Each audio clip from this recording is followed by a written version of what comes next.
Good morning friends. आज है 6 सितंबर के हम लोग करंट अफेयर बात करेंगे और बात करेंगे इससे रिलेटेड एक्स्ट्रा फैक्ट के। तो जैसे कि आप लोगों को पता है कि मेरे चैनल पर डेली और वीकली करंट अफेयर आती रहती हैं। तो करंट अफेयर की जो वीकली सीरीज़ है वो अभी आने वाली है। इससे पहले की बात करें कि जो आपको आज क्वेश्चन दिए जाएंगे उन क्वेश्चनों में आपको इंग्लिश सहित होंगे। जो कि आपको क्वेश्चन होंगे वो इंग्लिश में भी मिलेंगे। और बात करेंगे कि एक क्वेश्चन कै प्रकार से बन सकता है उसके विषय में, और ऐसा आपको अभी तक किसी और जगह पर नहीं मिला होगा जैसा आज इस जगह पर मिलेगा। तो चलिए हम लोग स्टार्ट करते हैं पहले क्वेश्चन की ओर। पहला क्वेश्चन है कि हाल ही में भारत ने अपना पहला महिला फिल्म निर्माता प्रतिमंडल किस अंतर्राष्ट्रीय फिल्म महोत्सव में भेजा है। हमारा जो राइट आंसर है ऑप्शन सी है, टोरंटो इंटरनेशनल फिल्म फेस्टिवल। ये देखो, ये आपका इंग्लिश में भी क्वेश्चन अवेलेबल है। ठीक है, हम लोग अगर बात करें इससे आगे कि जैसे कि इसके एक्स्ट्रा फैक्ट हैं कि TIAF हर साल कनाडा के टोरंटो में आयोजित और इसे दुनिया के सबसे बड़े फिल्म फेस्टिवल में गिना जाता है। भारत का यह पहला महिला केंद्रीय प्रतिमंडल है जिससे निर्देशक, प्रोड्यूसर और लेखक शामिल हैं।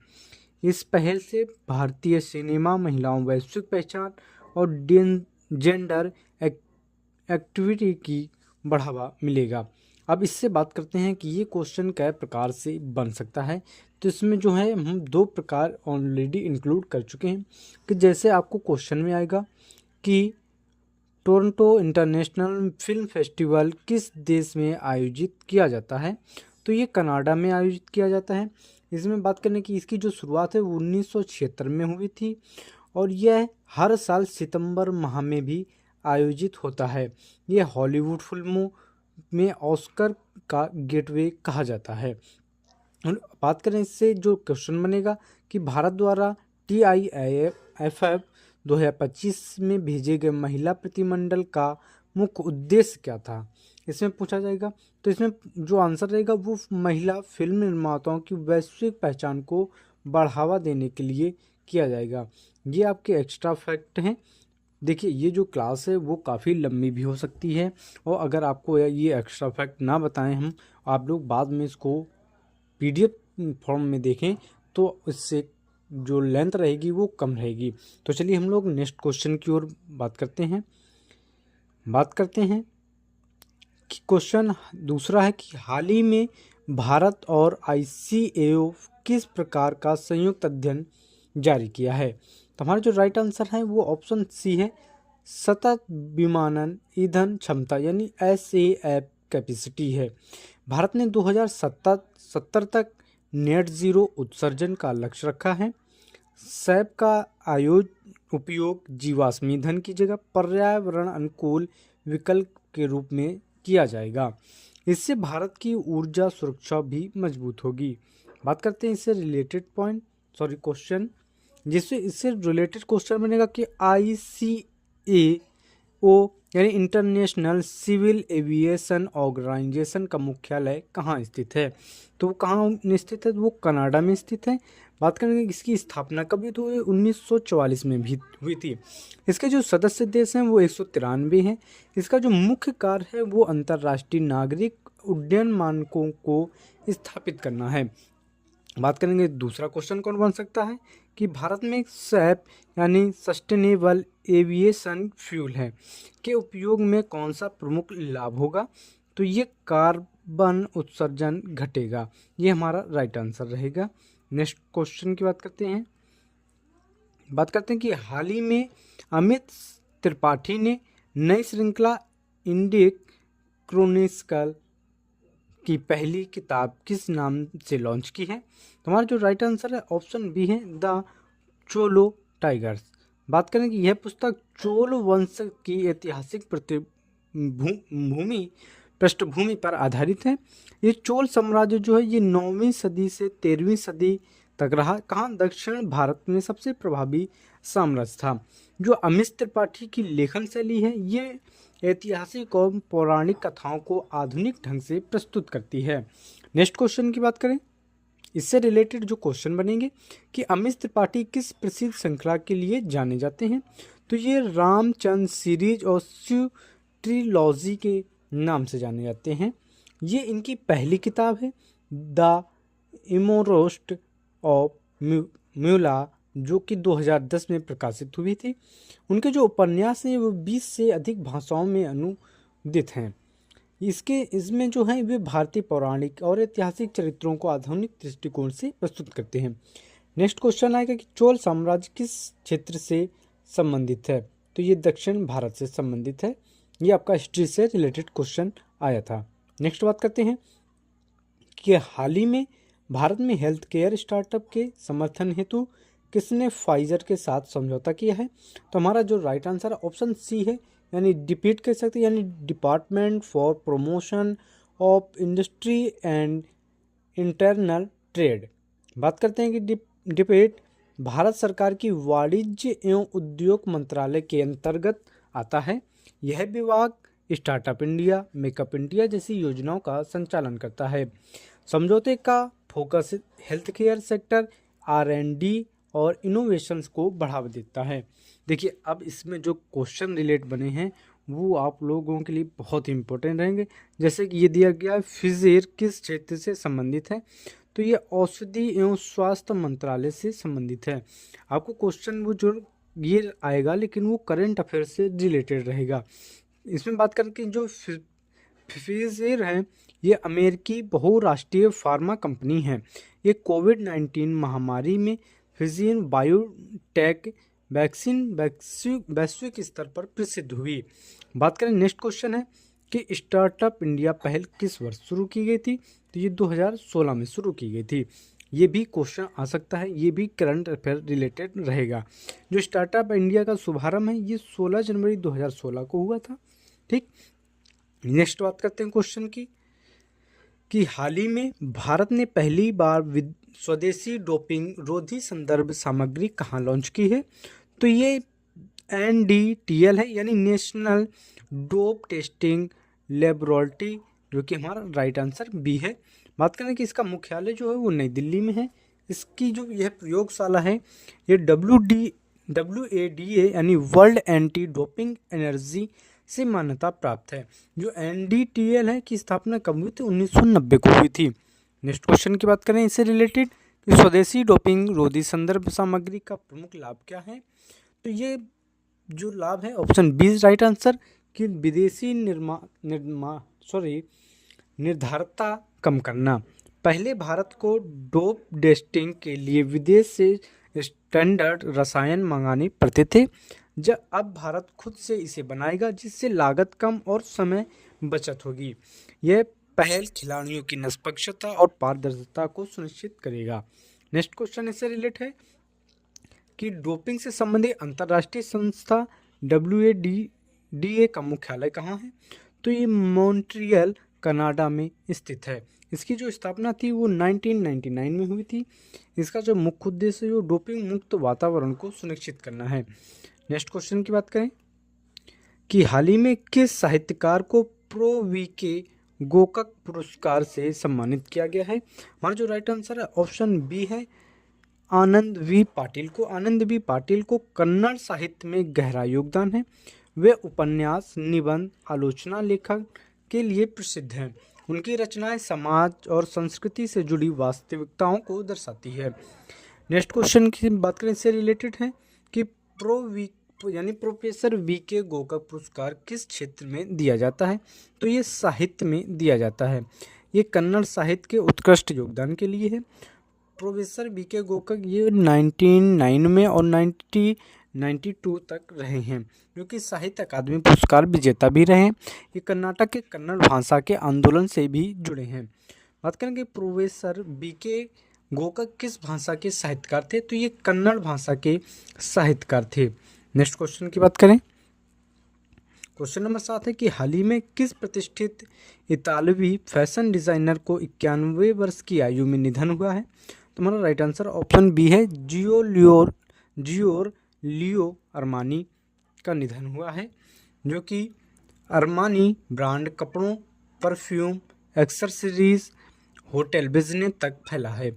उन्हें फैशन उद्योग में सस्टेनेबल लग्जरी को बढ़ावा देने के लिए भी जाना जाता है। उनकी गिनती दुनिया के सबसे अमीर फैशन डिज़ाइनरों में से होती थी। नेक्स्ट क्वेश्चन की बात करें इससे रिलेटेड कि लियोर्जियो अरमानी ने अपनी कंपनी किस वर्ष स्थापित की थी, तो ये 1975 में की थी। नेक्स्ट क्वेश्चन की बात करें कि लियोर्जियो अरमानी किस देश से संबंधित थे, तो ये इटली से संबंधित थे। देखिए ये आपके जो एक्स्ट्रा फैक्ट हैं ये आप लोग पीडीएफ से देख लें, क्योंकि इसमें आप लोगों को पढ़ाते टाइम बहुत समय यानी लॉन्ग वीडियो बन जाएगा, जो कि अभी भी 10 मिनट का हो चुका है। अभी भी हमारे काफ़ी क्वेश्चन बाकी हैं। ये 8वां क्वेश्चन है, क्वेश्चन हमारे 18 हैं यानी 10 बाकी हैं। बात करते हैं 8वें क्वेश्चन की। हाल ही में वेजिटेबल द इंडियन वे पुस्तक किसने लॉन्च की है? तुम्हारा राइट आंसर ऑप्शन बी है कैमेलिया पंजाबी ने। ये पंजाबी के हैं, पंजाब के हैं, लेकिन ये लंदन रेस्तरां उद्योग में करी क्वीन के नाम से मशहूर हैं। उन्होंने भारतीय करी शाकाहारी भोजन अंतर्राष्ट्रीय स्तर पर लोकप्रिय बनाने का कार्य किया है। वे पहले भी 50 ग्रेट कोर्स इंडिया जैसे बेस्ट सेलर किताब लिख चुकी हैं। बात करें नेक्स्ट क्वेश्चन इससे रिलेटेड कि वेजिटेबल्स द इंडियन वे पुस्तक का मुख्य विषय क्या है? भारतीय व्यंजन का विस्तार। बात करेंगे कम्बोलिए पंजाबी किस शहर में अपनी पुस्तक लॉन्च की है, तो ये लंदन में लॉन्च की है। नेक्स्ट क्वेश्चन की बात करते हैं कि हाल ही में भारत और सिंगापुर ने अपने रासायनिक संबंधों की कितनी वर्षगांठ मनाई है, तो ये 60 वर्ष मनाई है। बात करें कि इसकी जो संबंध हो चुके वो 1965 में स्थापित किए गए थे। इसकी जो रणनीतिक तो ये एशियन क्षेत्र में भारत का साझेदार रहा है। दोनों देशों के बीच रक्षा और शिक्षा टेक्नोलॉजी सहयोग विस्तार लगातार बढ़ रहा है। नेक्स्ट क्वेश्चन की बात करें इससे रिलेटेड कि भारत और सिंगापुर के बीच होने वाले नौसैनिक अभ्यास का नाम क्या है, तो ये सिम्बैक्स है। बात करें सिंगापुर और भारत किस क्षेत्र में प्रमुख साझेदार है, तो व्यापार और निवेश में ये मुख्य साझेदार है। नेक्स्ट क्वेश्चन की हम लोग बात करते हैं 10वां क्वेश्चन की हाल ही में पीएम मोदी और सिंगापुर के प्रधानमंत्री किस पोर्ट पर पीएसए टर्मिनल चरण 2 का उद्घाटन कर रहे हैं, तो ये option C is right answer कि जवाहरलाल नेहरू पोर्ट यानी जीएनपीटी का उद्घाटन कर रहे हैं। ये जीएनपीटी यानी नौवा सेवा पोर्ट भी कहा जाता है। यह महाराष्ट्र के नवी मुंबई में स्थित है। जीएनपीटी भारत के कुल कंटेनर ट्रैफिक का लगभग 50% संभालता है। बात करें इससे रिलेटेड पॉइंट कि जेएनपीटी पीएसए टर्मिनल चरण 2 किस देश के सहयोग से विकसित हुआ है, तो ये सिंगापुर से विकसित हुआ है। जीएनपीटी किस राज्य में स्थित है, तो ये महाराष्ट्र में स्थित है। नेक्स्ट क्वेश्चन कि हाल ही में किस भारतीय लेग स्पिनर ने 2 दशक लंबे क्रिकेट कैरियर के बाद संन्यास लिया है, तो ये अमित मिश्रा हैं। अमित मिश्रा का जन्म 24 नवंबर 1982 को हुआ था। वे भारत के लिए 2003 और 2017 तक खेले थे। देखिए 2017 तक खेले थे, लेकिन संन्यास उन्होंने अब लिया है। ठीक है। बात करें कि उन्होंने 2003 में वनडे डेब्यू, 2008 में टेस्ट डेब्यू किया है। बात करें इससे रिलेटेड पॉइंट क्वेश्चन कि अमित मिश्रा किस प्रकार के गेंदबाज थे, तो ये लेग स्पिनर थे। ठीक। बात करें कि अमित मिश्रा किस लीग से सबसे ज़्यादा प्रसिद्ध हुए, तो ये आईपीएल लीग से ज़्यादा प्रसिद्ध हुए। नेक्स्ट क्वेश्चन की बात करें कि हाल ही में भारत का पहला गिद्ध संरक्षण पोर्टल किस राज्य ने लॉन्च किया है? हमारा जो राइट आंसर है ऑप्शन बी असम ने लॉन्च किया है। असम में पहले गिद्ध प्रजनन एवं संरक्षण केंद्र है। असम में गिद्धों की कई संकटग्रस्त प्रजातियां पाई जाती हैं। गिद्धों की जनसंख्या में गिरावट मुख्यतः डाइक्लोफिनॉल दवा के कारण हुई थी। बात करें इससे रिलेटेड क्वेश्चनों की कि गिद्धों की संख्या भारी गिरावट का मुख्य कारण क्या रहा है, तो ये डाइक्लोफिनॉल दवा का उपयोग करने से रहा है। बात करें कि भारत का पहला राष्ट्रीय गिद्ध प्रजनन केंद्र कहाँ स्थित है, तो ये गुवाहाटी असम में स्थित है। नेक्स्ट क्वेश्चन की बात करें कि हाल ही में अरुंधति राय किस स्मरण पुस्तक का विमोचन कोच्चि में किया है, तो mother Mary comes to me का विमोचन किया है। यह पुस्तक मीमोर यानी संस्मरण है। इसमें उनके निजी जीवन लेखन यात्रा का विवरण है। पुस्तक का विमोचन कोच्चि केरल में हुआ है। नेक्स्ट क्वेश्चन बात करें, देखिए उससे रिलेटेड क्वेश्चन हम लोग बात कर चुके हैं। अगर वीडियो अगर अच्छा लगे, क्वेश्चन रिलेटेड अच्छा लगे तो आप लोग कमेंट में बताएं, तो मैं जितना भी क्वेश्चन डालूंगा उससे रिलेटेड क्वेश्चन आपको ऐड भी मिलेंगे और इंग्लिश में भी ट्रांसलेट मिलेंगे। बात करते हैं 14वां क्वेश्चन की, हाल ही में किस शहर ने उत्तर पूर्व विमानन शिखर सम्मेलन यानी नॉर्थ ईस्ट एविएशन समिट की मेज़बानी की है? तो ये ईटानगर ने की है। ईटानगर अरुणाचल प्रदेश की राजधानी है। यहाँ हाल ही में डोनी पोर्टो एयरपोर्ट शुरू होगा। यह शिखर सम्मेलन उत्तर पूर्व हवाई मार्ग से जोड़ने में मदद करेगा। नेक्स्ट क्वेश्चन की बात करें कि 27वां सरस आजीविका मेला किस शहर में शुरू होगा? तुम्हारा राइट आंसर रहेगा ऑप्शन बी, दिल्ली में। सरस आजीविका मेला ग्रामीण महिलाओं के उत्पादक राष्ट्रीय और अंतर्राष्ट्रीय बाजार तक पहुंचता है। इसका आयोजन हर साल विभिन्न शहरों में किया जाता है। यह ग्रामीण हाट संस्कृति महिला सशक्तिकरण का प्रतीक है। नेक्स्ट क्वेश्चन बात करें कि हाल ही में समिथा सम्मेलन का उद्घाटन किसने किया है? तो डॉक्टर एस जयशंकर ने किया है। ये डॉक्टर एस जयशंकर भारत के विदेश मंत्री हैं जो कि 2019 से हैं। उन्होंने IFS यानी इंडियन फॉरेन सर्विस 1970 बैच के अधिकारी हैं। वे अमेरिका, चीन, चेक गणराज्य, भारत के राजदूत रह चुके हैं। नेक्स्ट क्वेश्चन की बात करें कि हाल ही में किस राज्य के मुख्यमंत्री ने उत्तर पूर्वी क्षेत्र बैडमिंटन चैंपियनशिप का उद्घाटन किया है? तुम्हारा राइट आंसर ऑप्शन बी है, त्रिपुरा। त्रिपुरा की राजधानी अगरतला है। वर्तमान मुख्यमंत्री डॉक्टर मणिका साहा हैं। त्रिपुरा सरकार युवाओं को खेलों में आगे बढ़ाने के लिए कई योजनाएं चला रहा है। नेक्स्ट क्वेश्चन और ये लास्ट क्वेश्चन हमारे 18 क्वेश्चन है। इसमें बात करें कि हाल ही में रॉयल भूटान बौद्ध मंदिर का उद्घाटन कहाँ किया गया है? तो ये राजगीर में किया गया है। राजगीर बिहार के नालंदा जिले में स्थित है। यह अजातशत्रु गढ़ का बौद्ध धर्म का एक प्रमुख स्थल है। यह भगवान बौद्ध के कई उपदेश दिए थे। ये हो गए हमारे 6 सितंबर के करंट अफेयर और उससे रिलेटेड एक्स्ट्रा फैक्ट के साथ एक्स्ट्रा क्वेश्चन भी। मिलते हैं नेक्स्ट वीडियो में। अगर वीडियो अच्छा लगे तो वीडियो को शेयर और चैनल को सब्सक्राइब करना ना भूलें। मिलते हैं।